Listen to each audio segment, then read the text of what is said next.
Jaws is considered the birth of the blockbuster, and it was only Steven Spielberg's second feature film. For its 50th anniversary, we'll dive into some behind-the-scenes facts. Fans of the movie know that the terrifying shark that is the focus of the movie is unseen for a majority of the film's running time. However, this idea of the monster not being seen for the majority of the film was not a creative decision. It was because the mechanical shark was a nightmare to work with. Without a constantly working animatronic, Spielberg was forced to devise an alternative plan to enhance the terror and suspense of his film, and thus, he invented a new horror technique. So even though the great white shark is mostly underwater and not seen throughout the movie, Spielberg managed to build suspense with two techniques that were later used in many horror films. He worked with his cinematographer, Bill Butler, to use creative camera tricks that would create tension for the audience. He also masterfully uses John Williams' Oscar-winning score to elevate the ominous suspense. Let's break down the iconic opening scene, which is one of cinema's most famous. It's a POV shot of something swimming through the shallow waters of a beach before spotting and pulling an unsuspecting beachgoer underwater. At this moment, Spielberg established the type of terror that dominates the rest of the movie, without ever showing us exactly what the beast looks like. He does hint at the size of the shark by showing us parts of the creature, like a dorsal fin, zipping through the water, or a shadow appearing just underneath the surface. Even before the technical issues began, Jaws was already facing serious production hurdles. The script was still being reworked during filming, and studio executives were anxious about the ballooning budget, especially with an inexperienced, relatively unknown director at the helm. But it was the salty Atlantic waters off Martha's Vineyard that ultimately caused the biggest setback for the film's infamous mechanical shark. Spielberg had ordered 3 separate versions of the animatronic Great White, all affectionately referred to as Bruce. Unfortunately, none of them functioned as intended or appeared convincingly lifelike.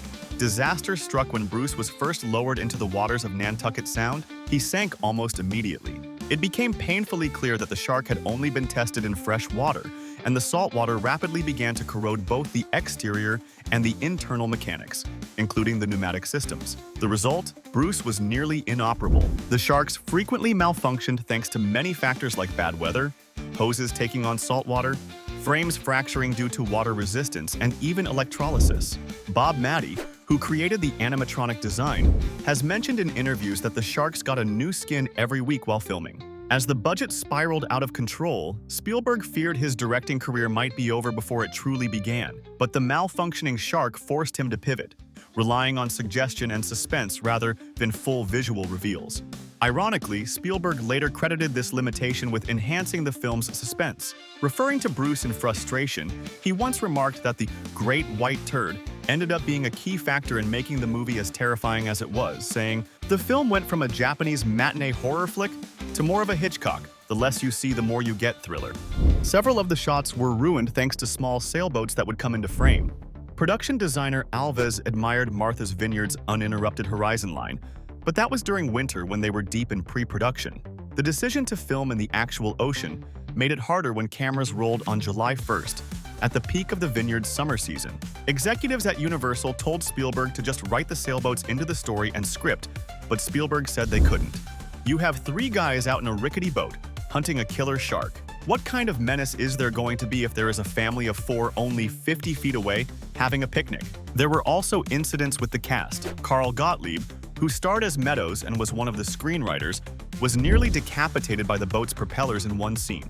Richard Dreyfuss, who plays Matt Hooper, was almost imprisoned in a steel cage in another scene, and the actors were frequently seasick. Spielberg is quoted as saying that in a 12-hour day, they probably only spent 4 hours filming. Let's talk about some of the groundbreaking cinematography of the film, specifically the water level shots. Jaws was one of the first films to give audiences a water level perspective. In fact, this would become the film's defining shot. In order to achieve this, Butler created a pontoon camera raft with waterproof housing. To prevent water drops from hitting the lens, Butler used the Panavision spray deflector, which saw an optical glass spin at high speed to deflect the drops. The only time he didn't use the deflector was in the 4th of July beach stampede, where the water on the lens adds to the panic. This would become the blueprint for future technology that allowed for filming underwater and water-level shots. Today's filmmakers have the luxury of high-quality video equipment that comes with a mount, making it easier to attach cameras to rigs and cranes in the water. Michael Chapman served as the camera operator on Butler's team. Once they reached Martha's Vineyard, Butler demonstrated to Spielberg how he could stabilize a handheld Panaflex camera by bracing it with his knees to counteract the motion of the boat, eliminating the need for a 400-pound gimbal.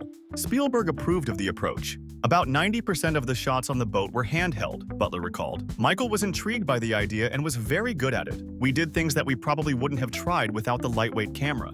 Michael even climbed the mast and shot from the top straight down. We also put him in a small boat.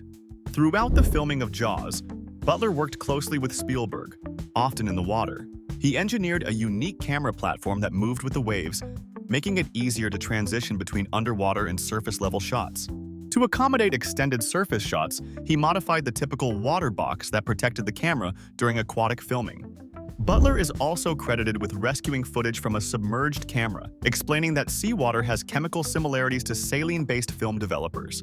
In fact, the camera was submerged during the infamous incident mentioned earlier, when the Orca sank. We got on an airplane with the film in a bucket of water, took it to New York and developed it. We didn't lose a foot, said Butler. He really was snubbed for that Oscar. Released just a year after Spielberg's first feature, The Sugarland Express, Jaws marked an early milestone in his career when he was still relatively new to directing. Despite his inexperience, the film introduced what would become known as the Spielberg Oner, a carefully choreographed long take executed without cuts. This cinematic technique became a hallmark of Spielberg's style and went on to influence filmmakers such as David Fincher, known for Gone Girl, The Social Network, and Fight Club. Jaws includes several examples of these elaborate single-take scenes. One standout moment occurs during the sequence where a car is driven onto a ferry. The camera flows seamlessly as characters shift positions and more people move into the frame, all captured in one continuous shot. And let's talk about the famous opening scene in a bit more detail. As mentioned before, the idea was to build suspense for the audience and not see Bruce. When it came to executing the violent jerking motion in Chrissie's opening scene, the first pull was done manually by Spielberg himself. According to Susan Backlini, the actress who played Chrissie, a cable was attached to the front of her abdomen and anchored to the ocean floor. Spielberg, positioned nearby, simply tugged on the line when he wanted her to be yanked downward. For the more intense side-to-side thrashing that followed, meant to simulate the shark's attack, additional cables were fastened to both sides of Backlini's body and connected to pilings. These lines extended to the shore, where teams of 5 or 6 crew members on each side would sprint between two marks on the beach, pulling the cables back and forth to create the violent shaking effect. To ensure her safety during this physically demanding sequence, Backlini was given a release cord that she could pull at any moment to detach herself from the rig. A small but memorable detail in the creation of Chrissie's death scene is the chilling gurgling sound she makes while struggling in the water. To produce this realistic drowning effect, Backlini was positioned with her head tilted back in front of a microphone while water was poured into her mouth from above. And there you have it. Happy 50th anniversary, Jaws! Make sure to like and subscribe to find out when the latest Collider videos drop.